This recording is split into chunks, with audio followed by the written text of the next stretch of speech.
Көшіп келген күн. Жаңбыр себелеп тұрған сұрғылт күн еді. Арман мен Жанерке жас отбасы, 6 жасар қыздары Айлинмен бірге ескі үйге көшіп келді. Қаладан алыстау жапан далада жалғыз тұрған бұл үйді олар арзан бағаға сатып алған.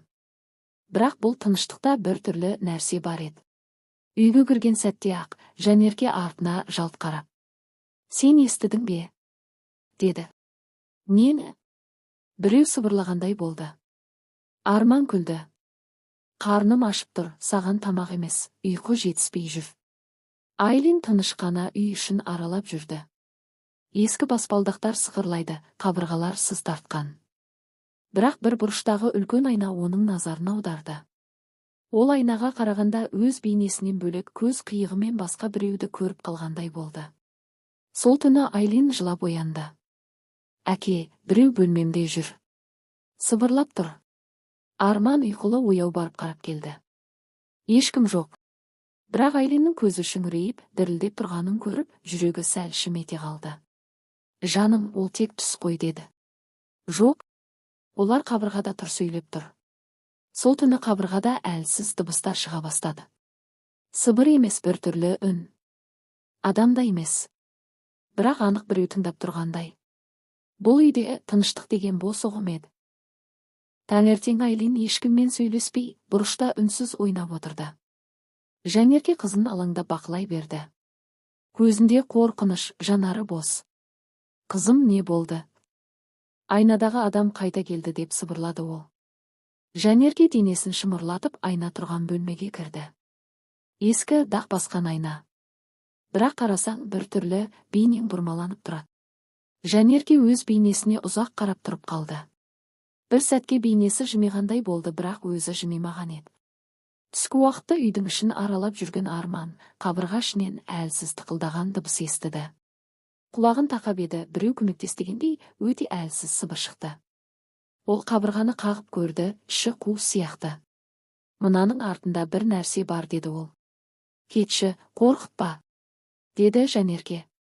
Сол түні Айлин тағы да шошып оянды. Айна ішіндегі адам маған қолын созды. Ол менімен сөйлесті. Жанерке бірден орнынан тұрып қызын құшағына басты. «Ол не?» деді. «Айлин, сен бізді босатуың керек» деді. Түн ортасында айна өзінен өзі сықырлап қозғалды. Бір сәтке жарық жанып сөнді. Жанерке есік алдына жетіп барып, жүрегі тоқтап қала жаздады. Айлин айнаға қарап тұр екен. Бірақ оның бейнесі бұрылған жоқ. Ал айнадағы Айлин оған тіке қарап тұрды. Бұл үйде бейнелер шынайы емес. Ал шынайылар енді бейне ғана. Арман бұл үйдің ішін зерттей бастағанда жертөлеге апарар-тар шаң басқан баспалдақ тауып алды. Ол ешкімге айтпай қолына фонар алып төмен түсті. Төменге жақындаған сайын ауа ауырлай түсті. Бір сәтке тоқтап демін ішіне тартты. Төменде шірген тақтайлар сыз тартқан иіс. Бірақ сол бұрыштағы қабырғадан әлде бір дыбыс шығып жатты. Ол жақындап қолын тигізді.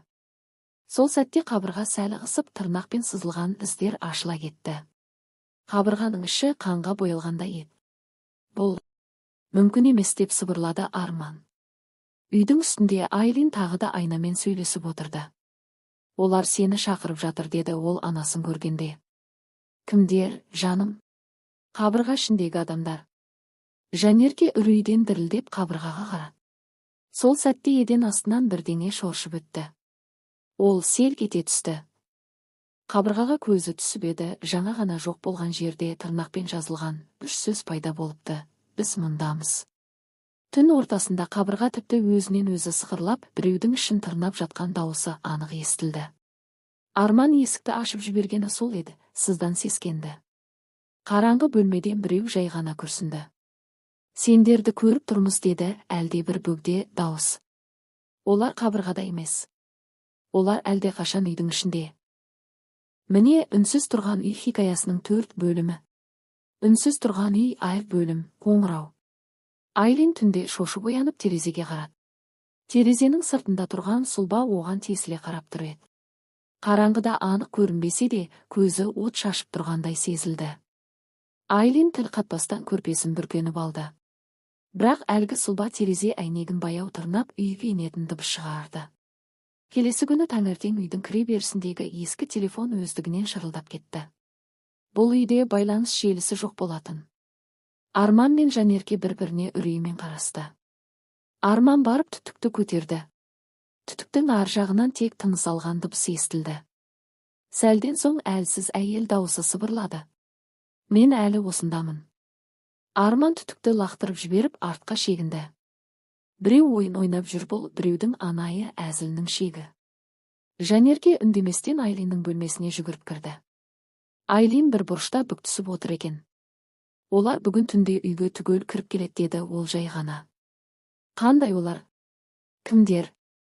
Сендер білмейсіңдер, бірақ олар кетпейді, олар менімен сөйлеседі. Кешке қарай үйдің бұрыш-бұрышында ескеден сықырлап, есіктер өздігінен ашылып жабыла бастады. Қабырғалардан тағы да әлде бір сарын естілді. Бұл жолы ол үнсіз сыбыр емес, әнге ұқсайтын бір сарын еді.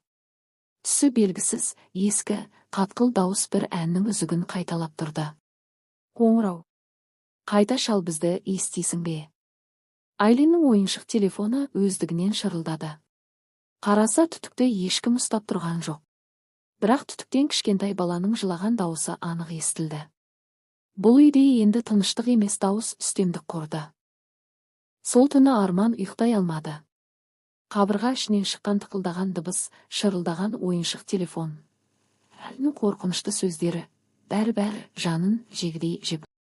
Таң бозынан тұрып, жертөлеге қайта түсті. Бұл жолы ол қолына күрек алып келген еді. Қабырғадағы тырнақ іздері тұрған жерді қаза бастады. Бірнеше қабат топырақтан соң күрек қатты нәрсеге соғылды. Арман мұқият қазып еді. Ағаш қақпақ. Ескі, шіріген. Қақпақты ашқанда астынан тар, қараңғы жер асты бөлмесі көрінді. Сол сәтте денесі тоңып кетті, іштен суық леп ұрып тұр. Ол шамын қосып төменге түсті. Ішке кірген сәтте жүрегі тоқтап қала жаздады. Қабырғада балалардың салған суреттері, ескі қуыршақтар мен қуыршақ үйшіктер, тіпті тұмшаланған арба тұрды. Ауасыз, ауыр және іште әлдекімнің болғанын сездіріп тұр. Сол сәтте артына жалт қарады. Ешкім жоқ. Бірақ бір нәрсе оны бақылып тұрғандай болды. Сол мезетте үйдің үстінде тұрған Жанерке мен Айлин кенет жердің қозғалғанын сезді. Қабырға дірілдеп, жарық сөнді. Айлиннің көзі алайып, бір бұрышқа бұрылып, олар шықты. Олар енді тыныш қалмайды, деді әлсіз үнмен. Арман жертөледен шығып үлгермеді. Артынан ескі есік тарс етіп жабылды. Шам сөнді. Қараңғы, тек бір дауыс шықты. Сен бізді таптың. Енді біз сені таптық. Қараңғыда көзін ашып тұрған бірнеше сұлба баяу жақындай бастады. Бұл үйдің жер асты, көмілген сыр емес. Ол тұтқындалған жанның мекені. Жертөле ішін суық пен үнсіздік жайлаған. Арман қараңғыда шамын қайта қосуға тырысты, бірақ бәрі бекер. Тек бір сәтке жарық жылт етіп, дәл алдында сызат түскен беті бар, көздері шүңірейген бала бейнесі көрінді. Сен кешіктің, деді әлгі бейне. Сендер кімсіңдер? Не қалайсыңдар? Деп айқай салды Арман. Қараңғылық жауап бермеді. Бірақ қабырғалар қайта сыбырлай бастады. Жүздеген дауыс. Ер мен әйел. Үлкен мен бала. Әрқайсысы көмек сұрап тұрғандай. Арман айналаға қарап жүгіре жөнелді. Бірақ бұл жерден шығатын есік жоқ еді. Үстінде, үйдің ішінде Жанерке Айлиннің қайда кеткенін білмей сандалып жүрді. Айлин, қызым, деп айқай салды. Мен мұндамын, деді бір үн бөлме ішінен. Ол жүгіріп кіргенде еден үстінде Айлин отыр екен. Қолында ескі қуыршақ. Бірақ көзқарасы таныс емес. Суық бөтен. Мама, мен енді Айлин емеспін. Жанерке шегіне берді. Қызым, не айтып тұрсың? Ол кетті, мен енді осындамын. Сол сәтте үйдің жарығы сөнді. Қабырғалар қайта дірілдеп, терезелер сарт-сұрт ашылып жабыла бастады. Дауыс толып кетті. Әр бұрыштан жылау, ыңырсу, күбірі естіледі. Есіктер тарс жабылып, бәрі тынышталып қалды. Келесі күні бұл үй қайтадан бос тұрды. Ешкім көшіп келмегендей. Тек кей түндері ауыл адамдары алыстан әлсіз жылау мен есік сықыры естілетінін айтады. Айлиннің бейнесі терезе артынан анда-санда көрінеді деседі. Бірақ көзі су, үні бөтен. Бұл үйде біреулер кіргенімен бәрі қайтып шықпайды.